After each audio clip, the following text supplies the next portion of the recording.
Greetings to everyone. Let me just welcome you. My name is James Christian Blockwood. I'm the president and CEO of the National Academy of Public Administration. And I have the great pleasure of welcoming you here today. This is going to be a phenomenal event. We're very happy and pleased that we have a partnership with Google on a very important topic. There's a lot of debate about the implications of artificial intelligence, and you'll hear about that from our experts today. But one thing that's not for debate is that it is changing how we live our daily lives right now and has the potential to change everything about how we do, how we learn, how we do things, how we govern in the future. And so I want to thank Google for being a sponsor on this important topic. And in particular, I want to thank Kristen Mattern and her entire team. They have been excellent throughout this entire process. And I don't want to take much more time than that. So let me just make sure that I introduce Marcelo Giugale, who will talk a little bit more about the report and the findings within it.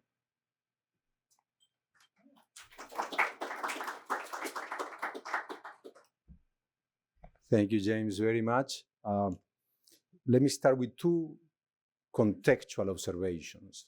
The first one is, I'm not an author of the report. I get not credit for what says here. I'm just a member of the advisory group for the report team. And the team so kindly said, would you mind being our spokesperson, which I'm happy to do. The second contextual observation is that if AI makes you feel somewhere between optimistic and scared, you are in the right event. And this is a report for you. I was given exactly 10 minutes and 3 slides to tell you what the report says. And success for me will be that you remember 3 words by the time you go home, the ones you put out at dinner table with your family. And those 3 words will be impact, learning, and readiness. Impact, learning, and readiness. So what does the report say about these 3 words? Well, the first is impact, no? And by now, we, the profession, have enough data and macroeconomic models to run econometric forecasts on what AI will do for the economy as a whole, for the macroeconomy. And when you look at those models, and I'm a retired econometrician as well, because I've been playing with this when we were doing it by hand on a calculator, what I see now are forecasts that go from optimistic to super optimistic, to the point of some of them saying the growth in the productivity of an economy, which is the closest proxy you will find for how much you are developing, the growth in that productivity will see an increase of 1.5 percentage points per year for the foreseeable future. Now, let me tell you what that means. It means in a generation, we all go on vacation. No more work. This is how impressive this could be. Now, the downside of this is that we don't have the same kind of data and models to do the estimates for local economies, be that municipalities, cities, communities. We don't. So the team took an alternative approach, which I thought was pretty smart. They went for a bunch of actual examples of adoption at the local level of AI tools, whether it's generative AI, perceptive AI, predictive AI. They took a bunch of cases. And they took cases that varied nicely across geographies, all the way from Chicago to Honolulu, and across sectors. They also went for, say, recycling, insurance, NGOs, academia. They just pick actual cases across geographies and sectors, and across what they call local organizations. That's the terminology they use to say businesses, public agencies, as I said, NGOs, colleges. So when you look at all those cases, you come up with an impression. And the impression that you will remember is this. Adoption of AI has not been painless. There is friction, cultural, technical, educational. People don't know really how to manage computers, let alone AI. So there has been friction. But if there is one common ground for all the cases, that this thing increases your efficiency a lot. There is a significant increase in the metrics of efficiency, whether that is processing times, cost savings, customer satisfaction. However you look at it, whoever touches it, once it's adopted, becomes more efficient. So message one is the impact is positive. So if it's a force for good, the next question is, well, how should, if at all, local authorities move to foster, to accelerate the adoption of AI in the local community? How they become enablers? That's the word that the team uses. And honestly, the team proposes a framework for it. I've been lazy with my slides, but these were the cases, but this is the framework that they propose. They say you should go for a framework that they call iterative, made up of short, testable cycles, constant learning, and focus on the end user. What does it all mean? It means don't go for pharaonic, super expensive, long-term projects. And you say, why? I mean, this looks good, but let's make it big.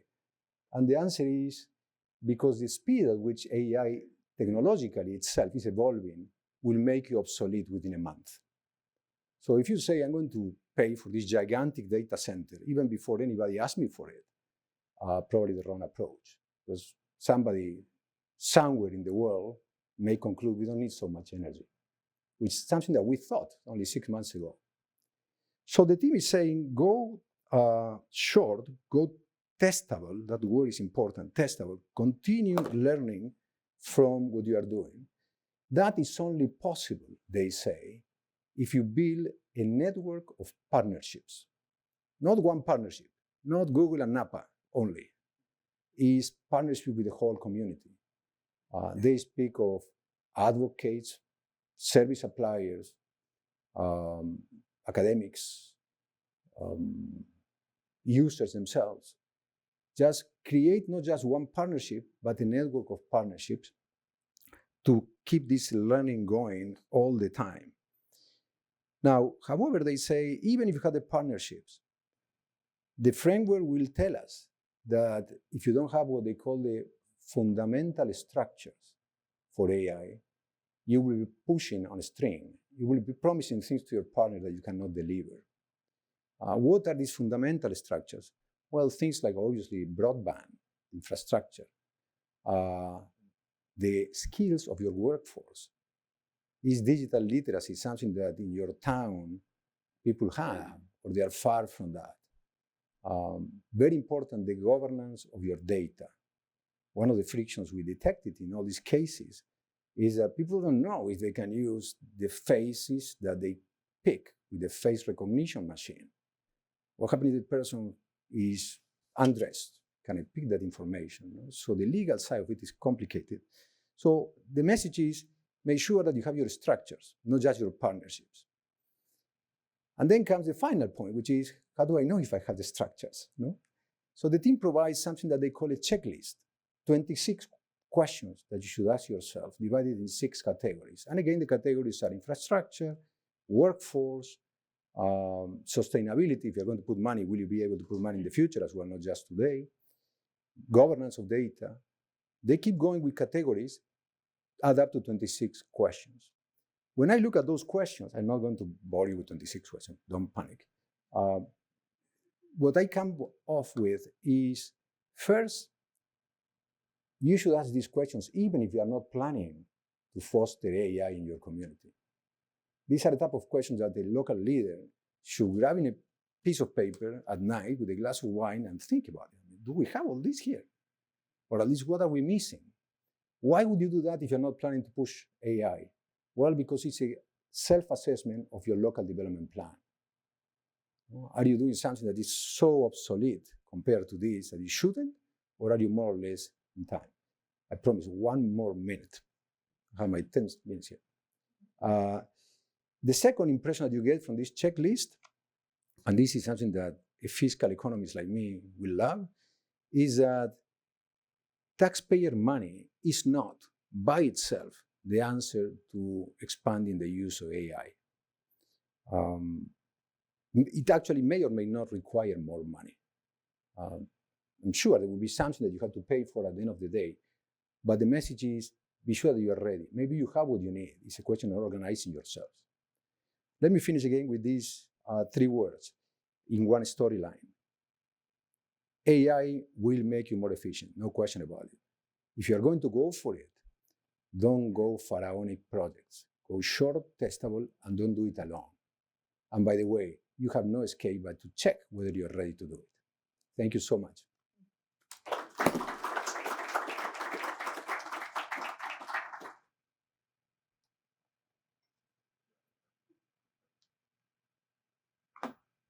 Sure. Great job. Really appreciate it.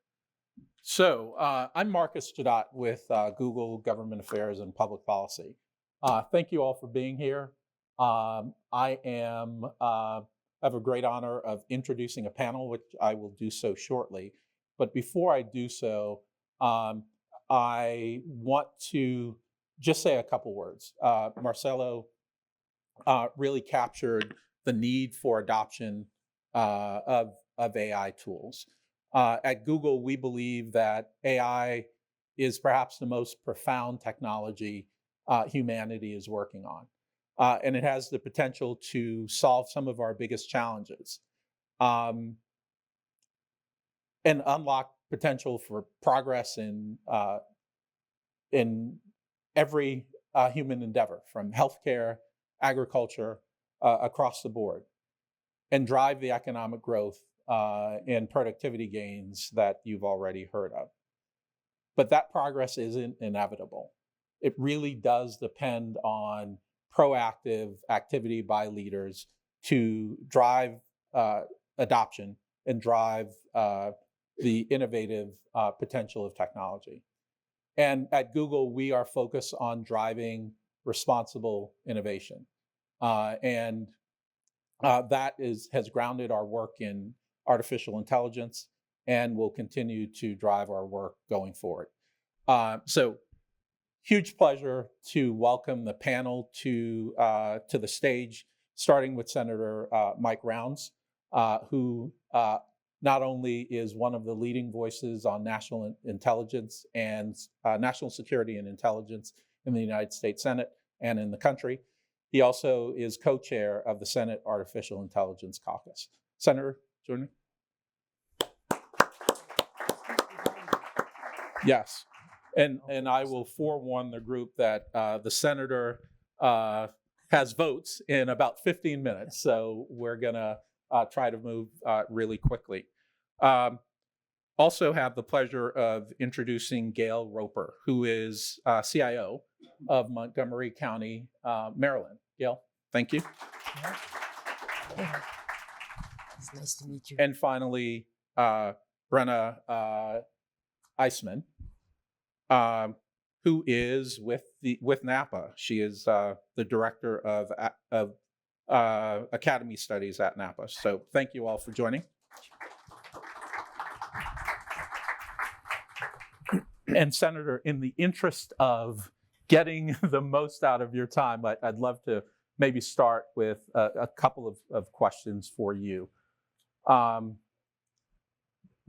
Obviously, our conversation today is focused on adoption and building partnerships that drive AI adoption, that will drive partnerships, cross-sectoral partnerships. We know that in order to really make the most of AI, we are going to need to focus on unlocking AI benefits with small businesses, the workforce, and across communities. From a DC perspective, and I know that you've served as governor in the state legislature, you know government very well from all levels. From a DC perspective, what are your thoughts on what the federal government can do to drive adoption without being overly prescriptive in the economy?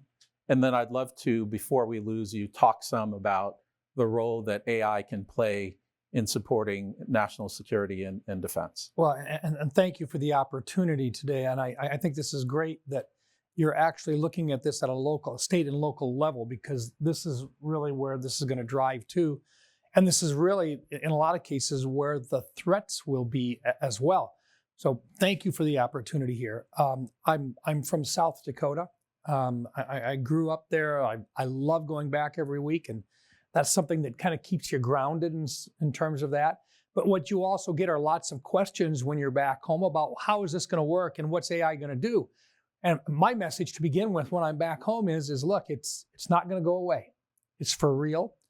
You need to take advantage of the opportunities, but also recognize the risks that it will entail. So what are you going to do at the state and local level, and how does the federal government reach into the middle of it?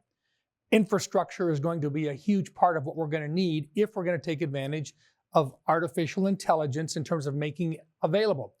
I look at it and I tell people it's an agentizer. It makes things go faster. You look at more information. You can look at it quickly, while at the same time, you can make things happen that otherwise would not happen. You're already seeing AI with regard to when you're looking at self-driving cars, okay? It's there. It's for real. Where does the impact? It's right there in front of you when you're talking about a street in a local community. It will happen.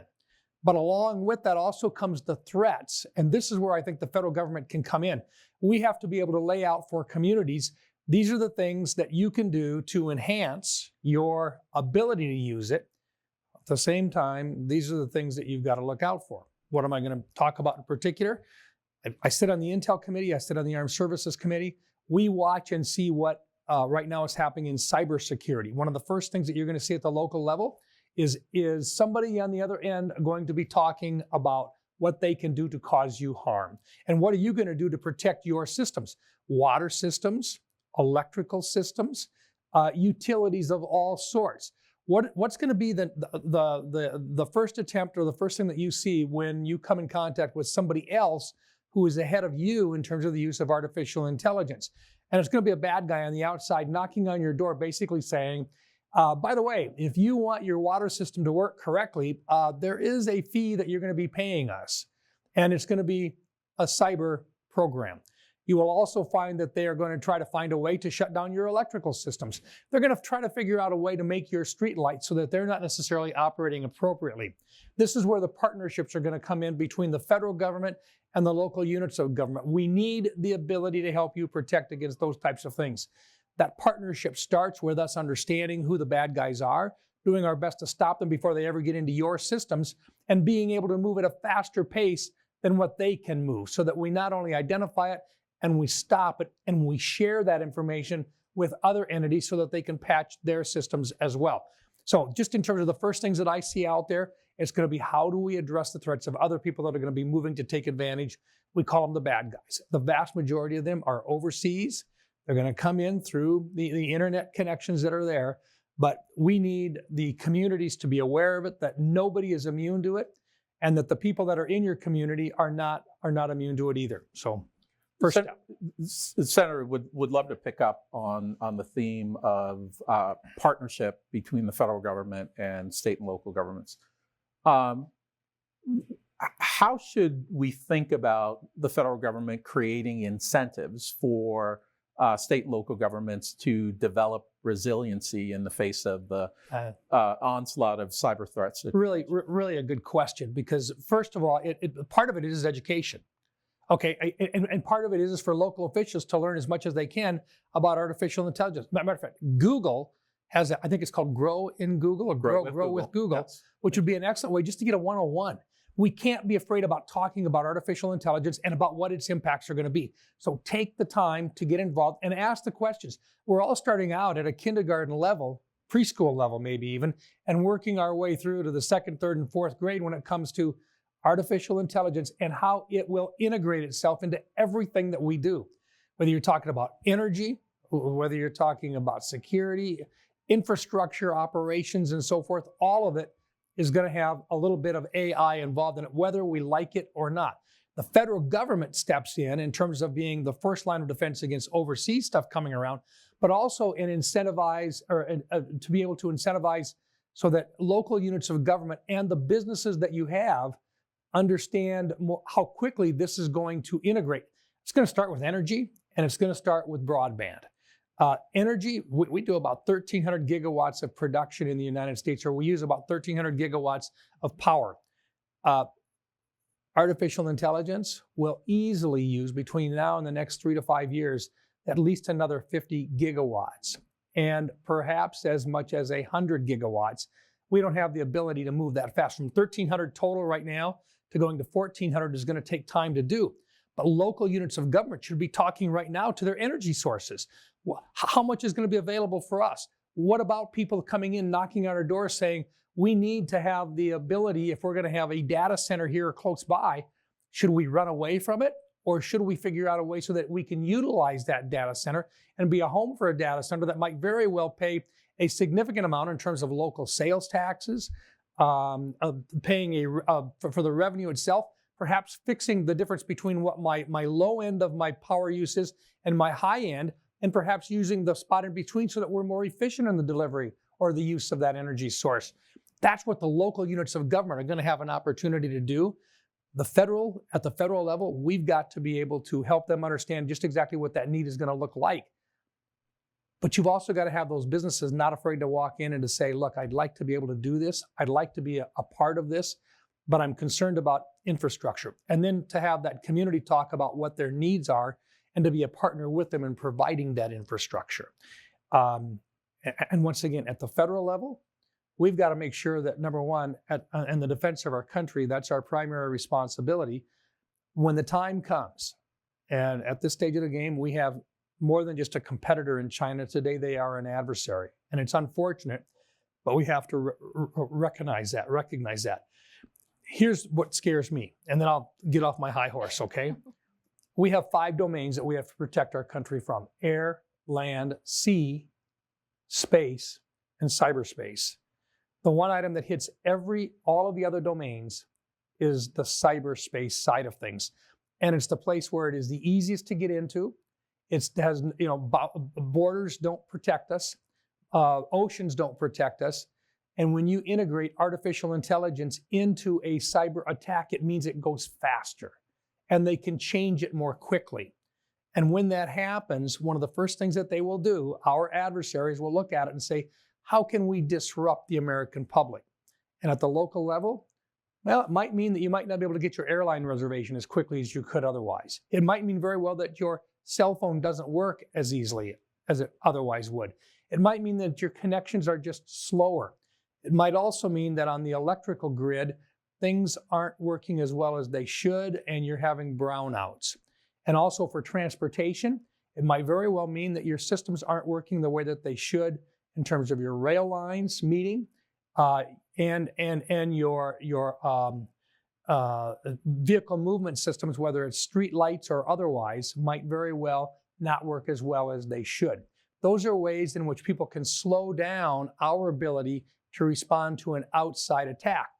But there is not going to be a national problem, a national attack on the United States, unless it starts with a cyber attack. And it will impact local units of government and the businesses, including your financial institutions. So, Senator, I know we're running out of time, and there will soon be a member of your staff are telling you that you need to go. I think I see the sign. Would love to get your thought. You've outlined the risk. What are you most optimistic about when it comes to AI and how it will help us manage the future? Number one, it will help us in defending our country as well, because we have to stay ahead of the bad guys. But the second part, which I think is so critical, is in terms of healthcare. It will revolutionize healthcare. And by that, I mean, I think finally we're going to cure diabetes. I think there's a real opportunity to actually delay or stop Parkinson's disease. I think we can delay, or on a longer period of time, the onset of Alzheimer's. And I think within a very short period of time, if we can actually do our appropriations process and put money into the biomedical research that we have to, I believe that the vast majority of cancers can be cured in the next 5 years. That's what artificial intelligence will do. And look, healthcare impacts every single family in every single community. We've got to make sure that this gift of artificial intelligence is integrated into the biomedical research and the healthcare in every community. and that everybody, whether you're on a private insurance program or you're on a Medicare or a Medicaid program, has equal access to a quality of care that they have never seen before. I'm optimistic that that's what will drive the American public to say, this is the right thing, it's moving in the right direction, and we've seen it personally in our own families. Thanks so much, Senator. And with that, I think you've got to Thank you. go off and make your I vote. didn't even get a chance to say hi. Nice to share the stage. Thank you. Yes. Thank you very you much, so much. Senator. Thank you, sir. Appreciate Appreciate it. Thank you. Brilliant job. I'll sneak on out. Thank you all for your patience. You're very welcome. The Senator off. Any interest in joining the panel? Come on up. Sure. I think we have time. You're asking for trouble. Well, that's what we're here for. And we had an extra seat. So thank you very much for your patience. We knew that the Senator had a 5:30 vote, and he is 2 minutes into a short window to get there. So, Senator, thank you again for your time. Thank you. Now, thank you. Gail, perhaps I can begin with a question for you. If I could, I had a couple prepared. As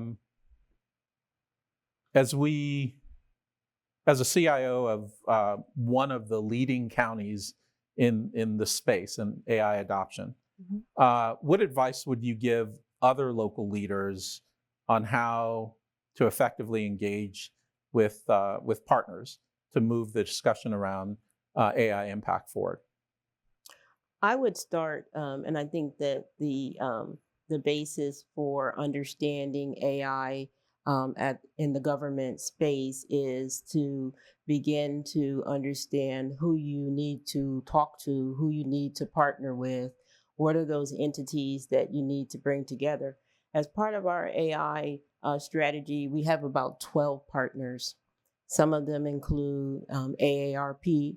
We have a community of seniors. Seniors are working longer. Seniors are the new entrepreneurs. So we're working with all aspects of the population in Montgomery County, including a program where we're actually working with college students to come in and look at the various departments. We have 43 departments in Montgomery County. So we have a health department, we have a sustainability department. And what we've done is target those students to begin to look at use case. So we bring them in, they're getting the education that they need, but they're side by side with my developers, learning how to use AI, learning how to target and understand business needs, learning how to begin to use the technologies to solve problems. I think the major issue for the public sector is to understand that our greatest asset is our data. And it's really important for us to engage with local companies that can begin to come in and do those things that honestly haven't been done in the government sector for a very long time. And that's the health and observation around what the senator was talking about. We monitor our data 24/7. So we have tools. I can tell you everyone in my organization that is using AI today and how they're using it. And some of those matters really begin to bring in local vendors. We have what we call our local pool of vendors. So we're bringing in individuals into our organization that are learning as we're learning. This is something none of us have done before.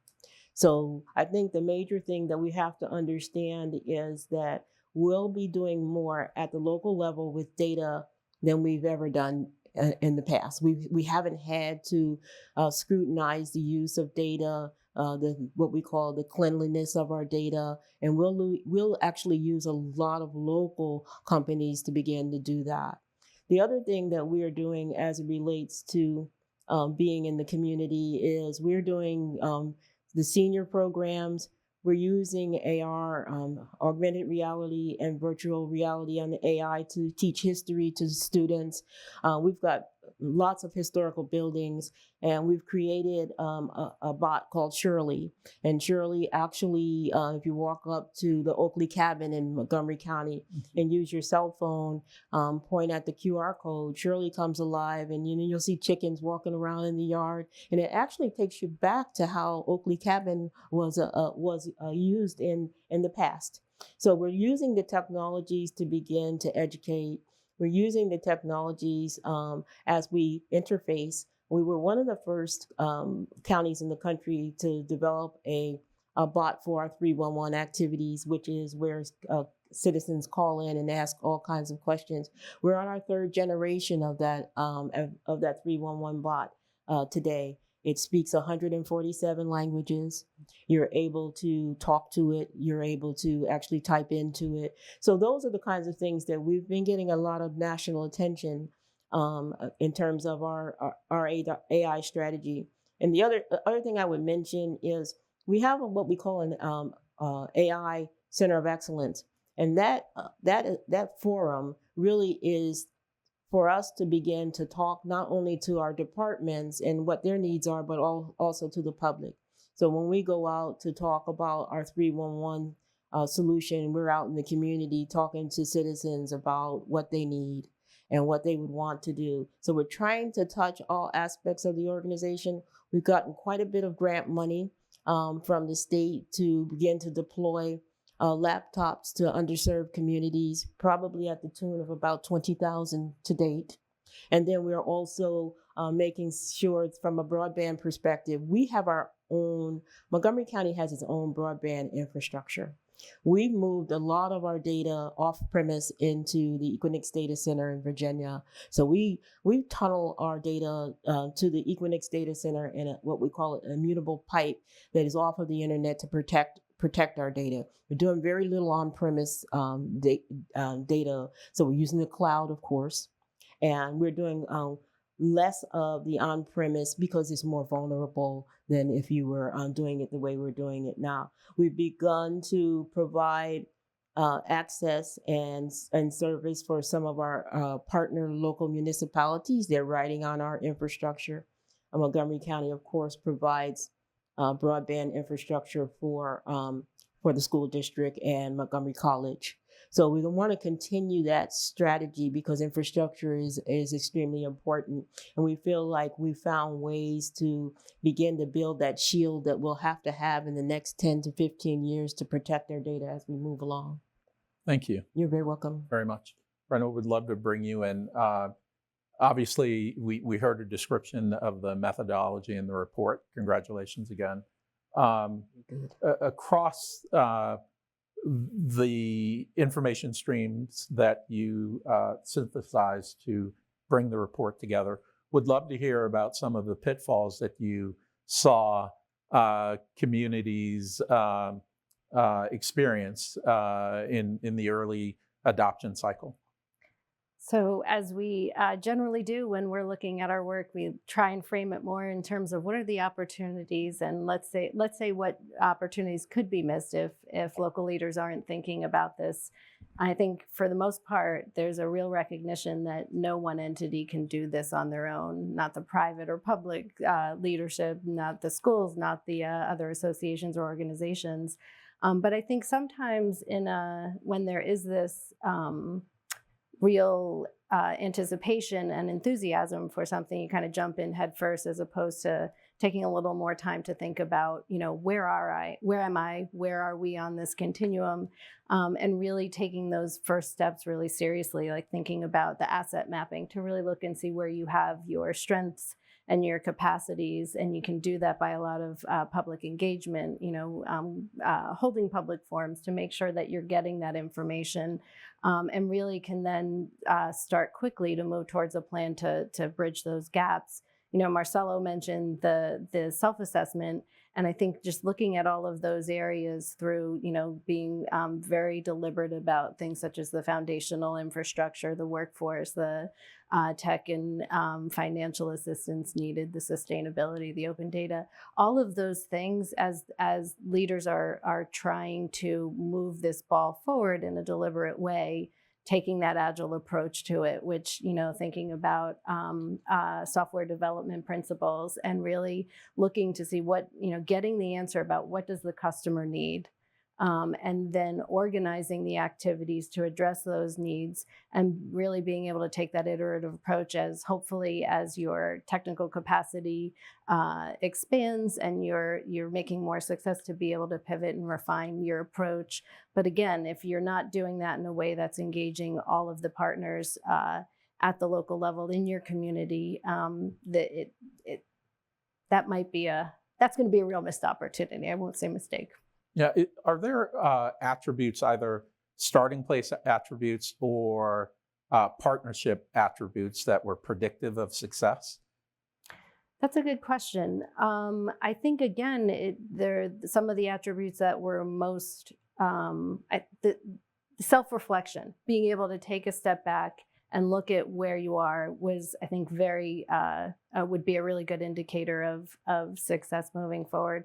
And again, I mean, that agile framework of saying, okay, well, we've kind of failed, we'll fall fast and move on, and then turn to what's going to be the most effective path forward was, I think, came through in a lot of the case studies, all 15 of them. Maybe not in all 15 of them, but certainly I think that was probably a through line. And really working not only in the local community, but working with state partners and federal partners where possible to maybe move things forward and be able to make progress on that adoption scale. Yeah, it's really helpful. Thank you very much, Marcelo, for joining us. Impromptu addition to the panel. From your talk, your focus on cost really stood out to me. That I find that at inflection points like this, making the case that adopting the technology and realizing productivity gains more than pay for themselves is an argument that's important to make, especially in the public sector. You made a bit of a case for it. Would love to hear more based on your experience both at the bank and your role with the Academy. How should we think about and talk to public administrators about the need to take a long view in terms of adopting this technology, iterating on the technology, and the cost-saving potential that's embedded in adopting this technology? Well, let me say first, these productivity increases that we all trust will happen, are starting to happen with AI, are technically a free lunch for society as a whole, meaning you will be better off after you invest in it. The question is, who eats the lunch?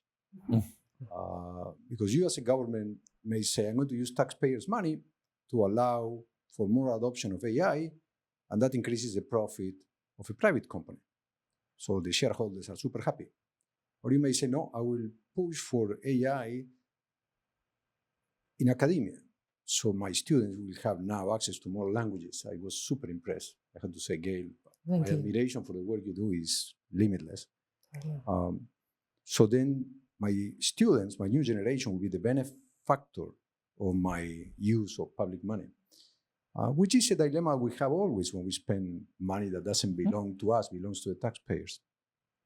Now, having said that, the very idea that there is a free lunch somewhere there is incentive enough for local leaders to step forward. You were asking, what are the predictors that the government at the local level will be successful in fostering more adoption of AI?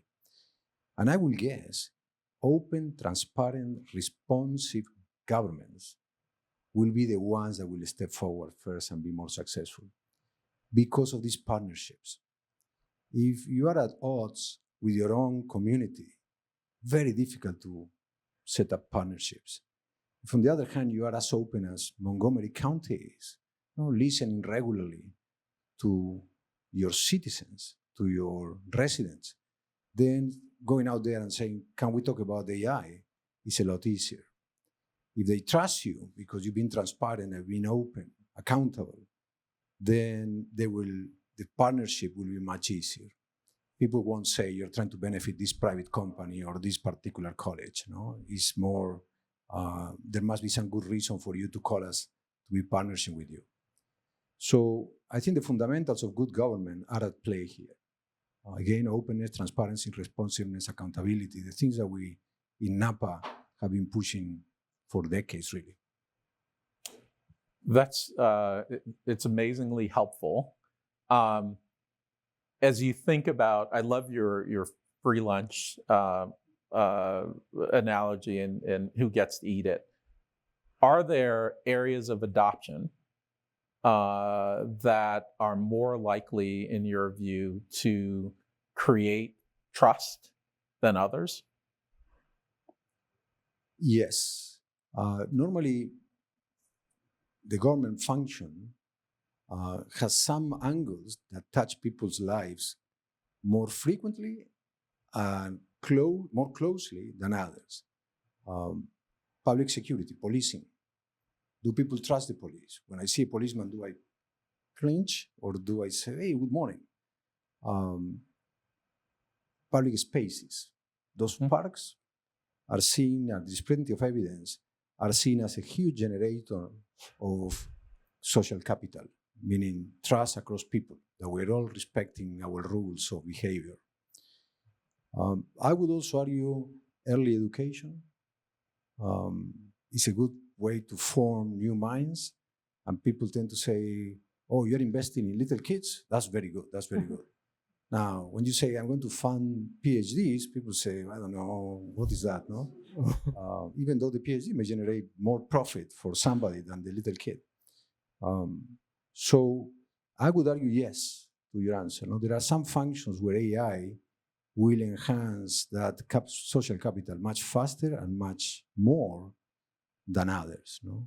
And when I was hearing from Montgomery County, again, my admiration is limited because you are hitting right on the nail of where society, these residents of Montgomery County, will be happier and more trustful of your function, no? Of yourself.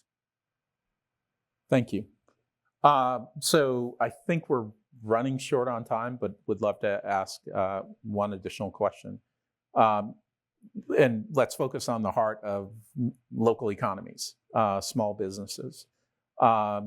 The report highlighted potential, but also highlighted barriers to entry. From each of your perspective, Gail, maybe beginning with you, what's the most efficient action as a coalition we can take to help local businesses succeed in adopting AI tools?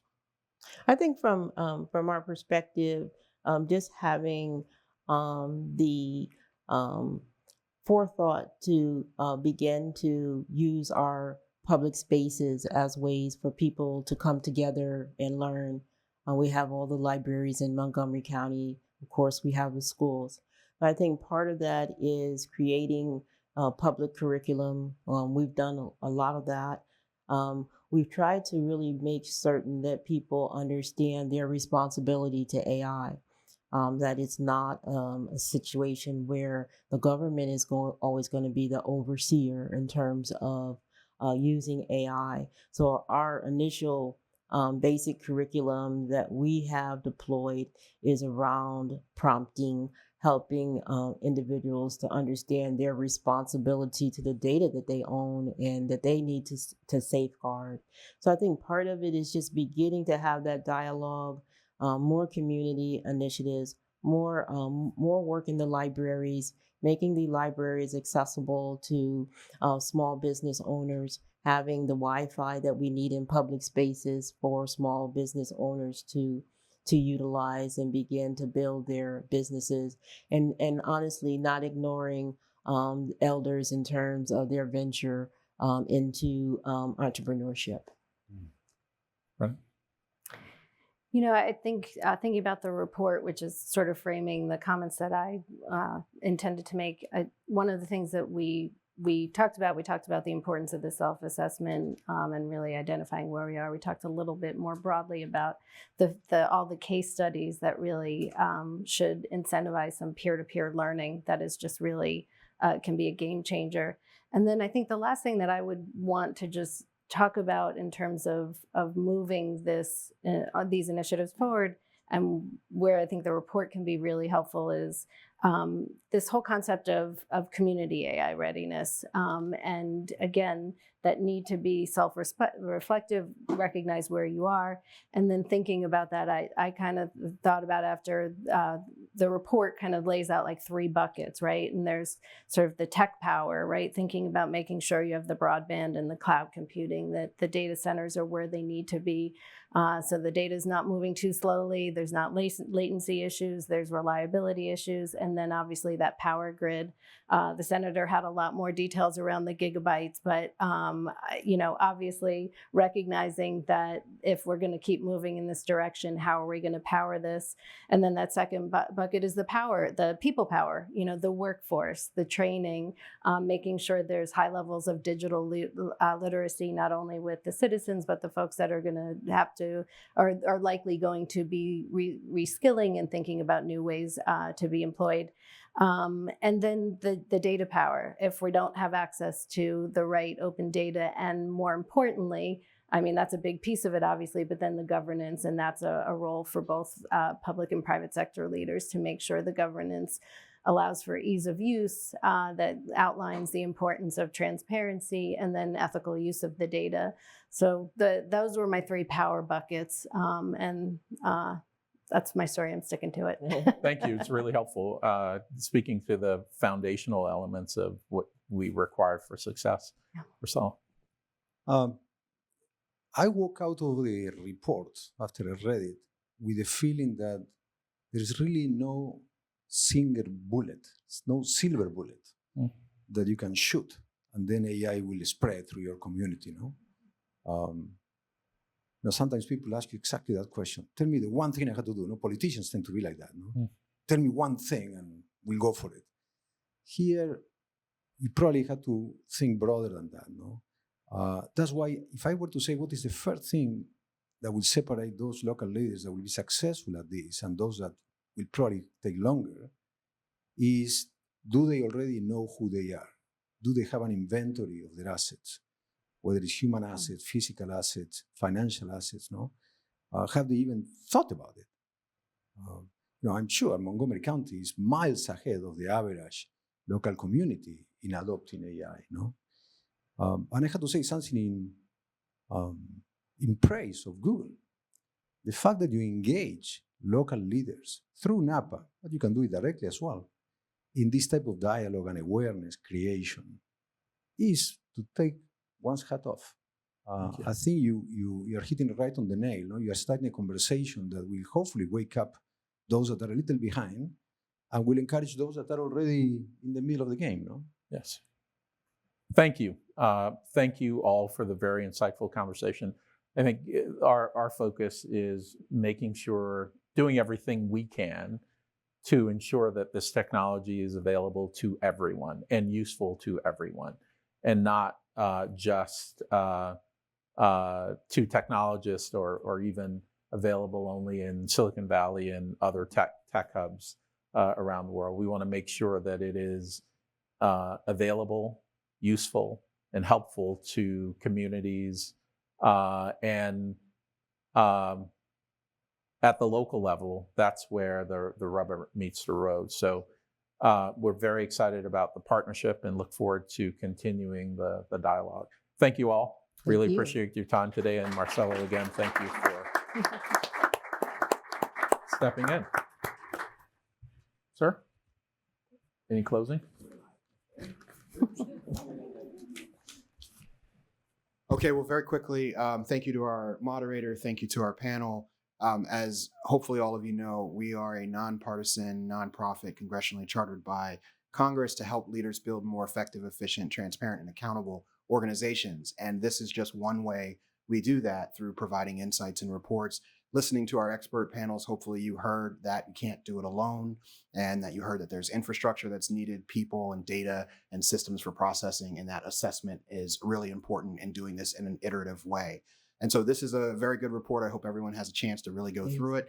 And I want to thank our partner with Google, and thank you for sponsoring this report. When it comes to AI, there is no better partner and there is no better organization to help maximize artificial intelligence positive impact on municipal economies. So thank you. Thank you. And please join us out front for, I think, beer and some food. Thank you.